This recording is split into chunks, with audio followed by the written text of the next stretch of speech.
in the Quran, La tansa nasibaka min ad-dunya. Do not forget your portion of the dunya. Imam Qurtubi says that your portion of this dunya is your kafan. That the only thing that you will take from this dunya is your kafan. You know, everything else you leave behind. Your car, your bank balances.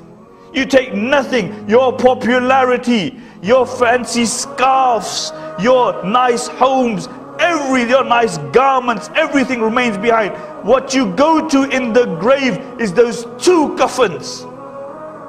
That's it. And this is a reality of the dunya.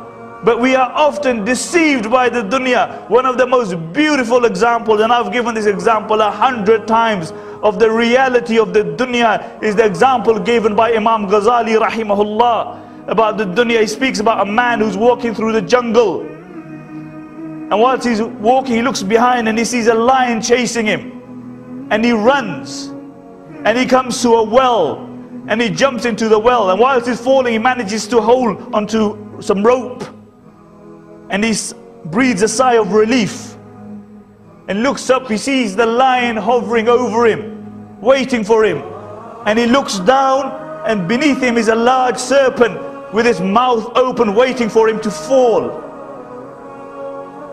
And the only support he has is the rope.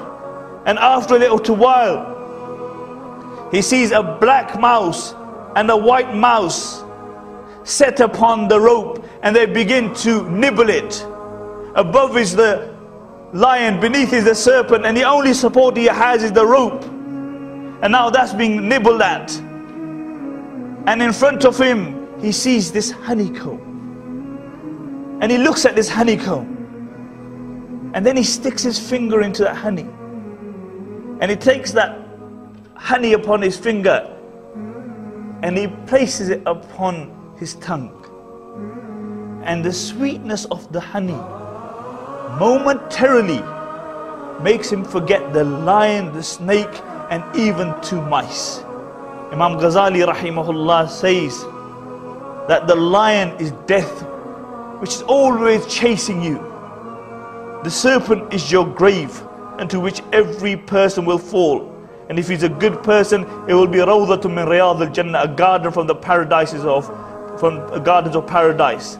And if he's evil, it will be a pit from the pits of Jahannam. And the rope is his life.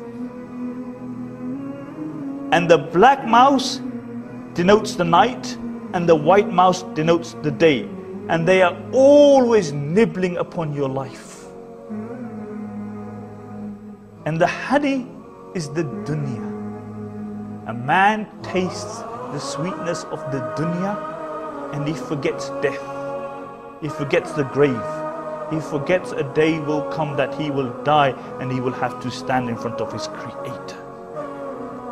And this is the reality of the dunya.